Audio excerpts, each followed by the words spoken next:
There are very few games that are universally praised like Silent Hill 2. The integration of subtle environmental horror, backed by Akira Yamaoka's industrial soundtrack, is fantastic to say the least. There aren't many things that are environmental based that spook the bejesus out of me. You constantly feel isolated throughout, and that's what makes the experience so great. For me, it always felt like something was watching James over his shoulder. Now before we jump right into it, even if I lose your view, you should probably get a hold of this and play it for yourself. I tried to force my girlfriend to play it with me, because I didn't want to spoil the end for her, but I went right the fuck ahead and did anyway. There's also only so much that a shitty YouTuber can say, so I'm gonna plug a much better video if you can't get a hold of this masterpiece. Speaking of master pies, fucking look at this thumbnail. I worked so hard on it. You see this word review here? I had to go into MS Paint and I had to make those lines myself. That took forever. Anyway, spoiler warning for the rest of the game ahead. Everyone shits on the quality of the HD remake, but that's all I have. Sorry. It may not be the best way to experience the game, but it's my review, so shut your up. You start off in the bathroom of the observation deck. Mary, could you really be in this town? James walks out of the bathroom and you hear Mary read her letter. He then walks through the woods with various predator sounds in the background. James meets Angela and she tells you, stay away from the town. Don't do it. Don't go to the town. It's bad. Don't go to the town. Is it dangerous? Maybe. And it's not just the fog either. Okay, I got it. I'll be careful. I'm not lying. She says she's looking for her mom and that her brother and father were supposedly here too. You trudge on into the town, and upon arrival you see that there's a bunch of blood splattered all over the ground. Something is meandering over in the distance that James assumes is just a shadow. After following it into an alleyway, you encounter a lying figure. Throughout Nicole and my playthrough, I often refer to them as straitjackets.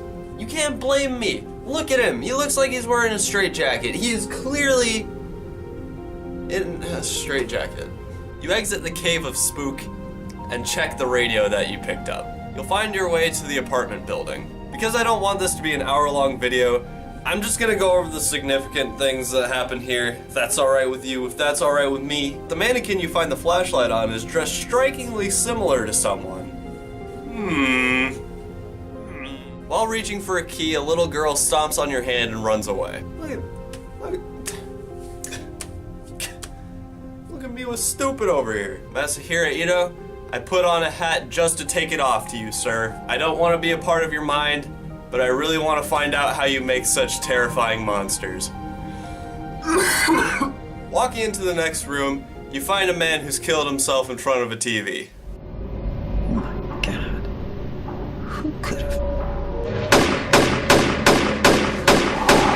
The next encounter is with Eddie, who is throwing up in the bathroom. Upon arriving, you notice a dead body in the refrigerator. How did that get there? I don't know. Eddie doesn't know. It wasn't me. I didn't do it. Do what? I didn't do anything. I swear. He was like this when I got here. After finagling around, jump through the fire exit and into the Blue Creek apartments. In one of the rooms, you find Angela lying on the floor with a knife, staring at a mirror. Angela, okay. I don't know what you're planning, but there's always another way. After a brief conversation, she decides that she's gonna go look for her mother.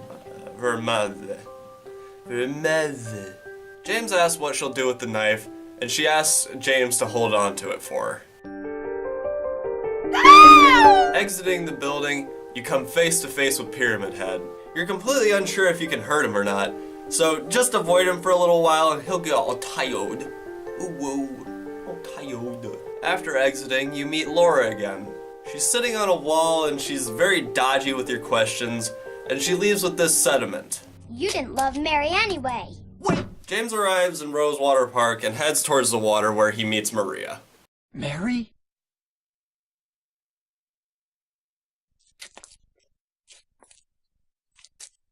No, you're not. Anyway, James goes on about needing to find Mary, remarking about the hotel being their special place.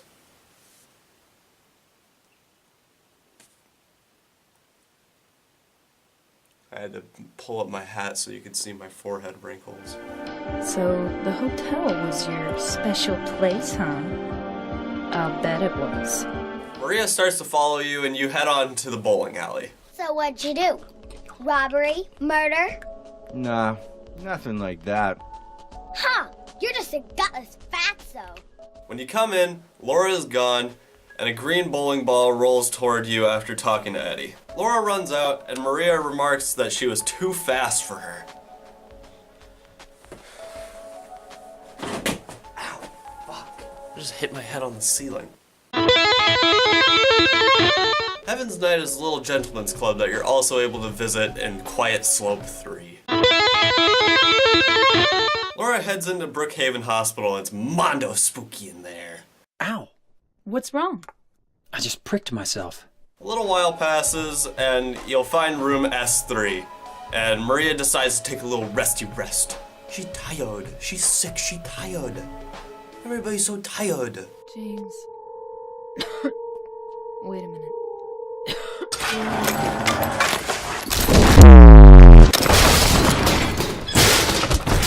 You meet up with Laura and she's playing with teddy bears between two beds, and she doesn't notice James come in. Laura? Huh? She joins you, and you start walking through the hallways when Laura remembers a letter that she has from Mary. She leads James into a room and asks him to grab it from the desk in the back. She slams the door, and James is trapped in the room with two monsters that fall down from the ceiling. Conniving little bitch. Otherworld. A little later, you'll find a storeroom with a ladder that leads to the basement's basement. As you're about to go down, Maria comes in the door. James! Mary? Oh, Maria. It's you. I thought you were... Sorry. Anyway, I'm glad you're alive. Anyway! You take an elevator wherever, and you get this little trivia game. Hi there, everybody. Thanks for tuning in. I failed the first time because I knew all the answers, but I didn't listen to the order they were given to me in. Back in the basement, you'll find a hallway that you'll have to run from Pyramid Head.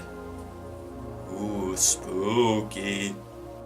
When you get to the elevator, the doors will start to close early. Despite how much James fights this, he can't pry the doors open.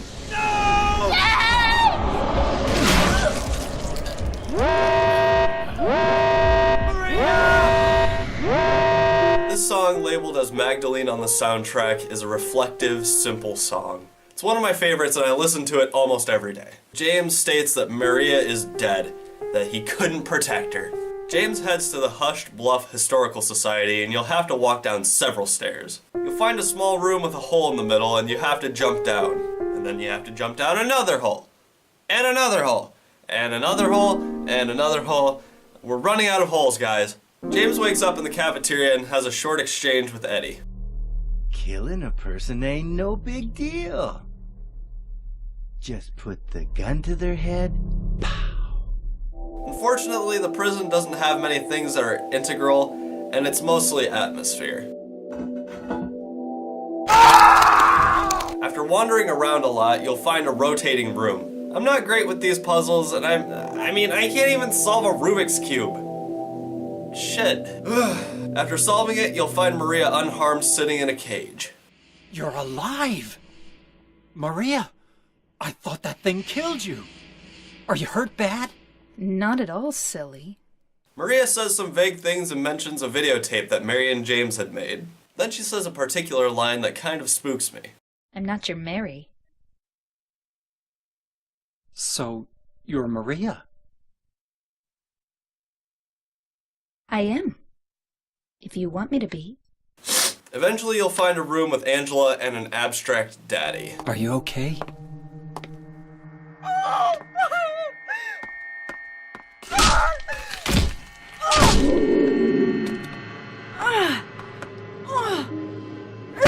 Continuing on, you'll find yourself on the other side of Maria's bars. James will find Maria dead with quite a bit of blood on the bed, and she has a little jam on her face. James just utters one thing as though he has lost all other mental processes. Mary. After that, you'll find a graveyard with several tombstones. Several characters' names are on the tombstones, including Walter Sullivan and Miriam K. Trader. There are 2 partially filled graves for Eddie and Angela, and a tombstone for James with a deep hole. You meet Eddie for the last time in a freezer of sorts. Eddie, have you gone nuts?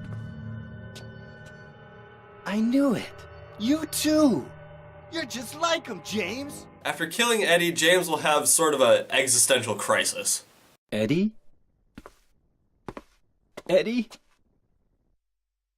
I killed a human being. A human being. Then James goes to the docks and starts rowing across Toluca Lake. This one has an interesting puzzle that starts before you even get into the location. It's neat.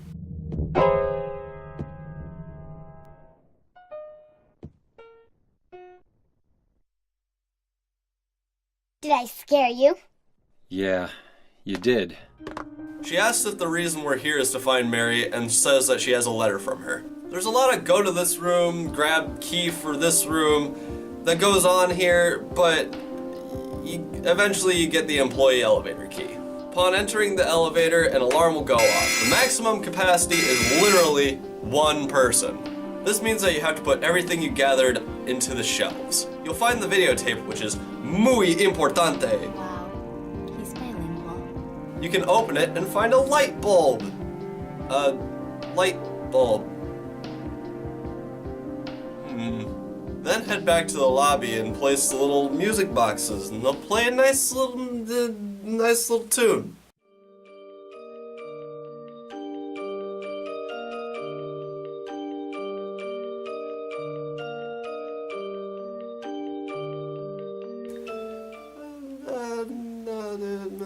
little tune.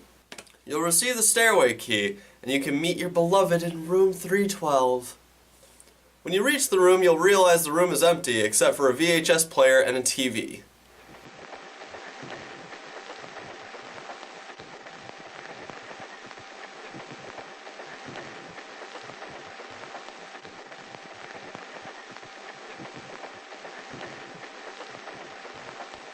Man, I bet you weren't expecting that.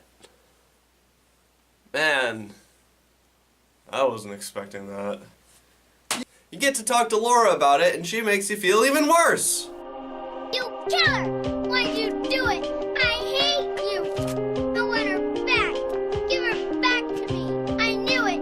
You didn't care about her! I hate you, James!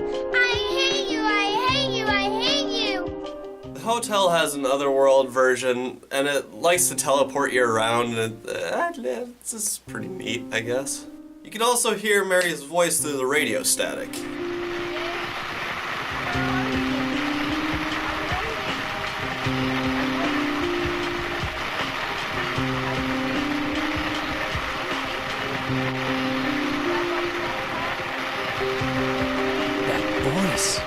In the employee hallway, you'll have your final meeting with Angela. The room is completely on fire and everything seems calm. Weirdly. Thank you for saving me. But I wish you hadn't. She asks for her knife back, but James refuses. The last thing you say to her is, It's hot as hell in here. You see it too. For me, it's always like this. The next encounter is your final fight with Pyramid Head. This time around there are 2 of them and they both carry spears. Just fast fuckers. Stop! Leave her alone! Leave us both the hell alone! After watching Maria die for the 3rd fucking time, James realizes something. I sometimes wonder if his next line is about Pyramid Head or if it's about Maria. I was weak. That's why I needed you. I only wonder because in the Leave ending he says something very similar, but we'll get to that later. The way leading to the final boss is probably the hardest hitting part of the game. What do you want, James? I brought you some flowers. Flowers? want any damn flowers. Just go home already. I won't play the full thing out of time constraints and the fear of having it copyrighted. However, even though Mary is lashing out at James, she begs him to stay in the end. James, wait. Please don't go. Stay with me. Don't leave me alone. I didn't mean what I said. Please, James. Tell me I'll be okay. It makes me incredibly sad. Oh, did somebody get sad that Mary is dead? After climbing flights of metal stairs, we meet Maria, or Mary depending on the ending you receive. My personal canonical ending is the leave ending, so we'll take the dialogue from that. Like I said earlier, the thing that made me think he was talking about Maria is what he says here. Maria? It's you. But I don't need you anymore. What? You must be joking. She then tries to convince James that she's what he wants, and that she'll be here forever. James has been disillusioned and doesn't want her, so she turns into a monster similar to a Flesh Lips. Upon killing Maria, you are taken to a desolate room with Mary and James. The truth is, I hated you. I wanted you out of the way. I wanted my life back. James, if that were true, then why do you look so sad? Mary then gives James a letter and her voice reads it to you. If you want the full effect of the words, I recommend watching the original version. I added music in my playthrough to avoid copyright. Sorry, not sorry, Konami. The last line is the real kicker. James, you made me happy. Then the credits roll with the song Promise. 5 out of 5. You know how everyone is obsessed with Ocarina of Time? It's an innovation of 3D space and generally regarded as a masterpiece. Partially inaudible Y2 minus Y1 over X2 minus X12 is the psychological horror version of that. It's a fear-filled jaunt of well-spaced scares and atmosphere, and it's definitely worth your time. Recording this footage only took me about 6 hours, and I believe it's best played in 1 or 2 sittings. Overall, I'd say that it's just a beautiful game, far ahead in storytelling and progression, and there are characters I actually gave a shit about. I wanted James to find Mary, I wanted Laura to be okay, and I wanted Angela to absolve her daddy issues. I've yet to review an entire game that I don't like, so you can't really gauge my system here, but know this one is within my top 5. Thank you for watching my video. I'm really enjoying writing and filming these, so I'll be sure to make more soon. In the meantime, if you haven't already, check out my playthrough of Inarticulate Mound 2 with my friend Nicole, and check out my playthrough of Soundless Dune 3 with my boy Skylar. If you prefer the review videos, I have one on Twilight Princess, Breath of the Wild's ending, and The Great Gatsby. Really, I'm just all over the place. Anyway, thank you for watching my video where I suck uncommunicative Ridge 2's dick for the 400th time.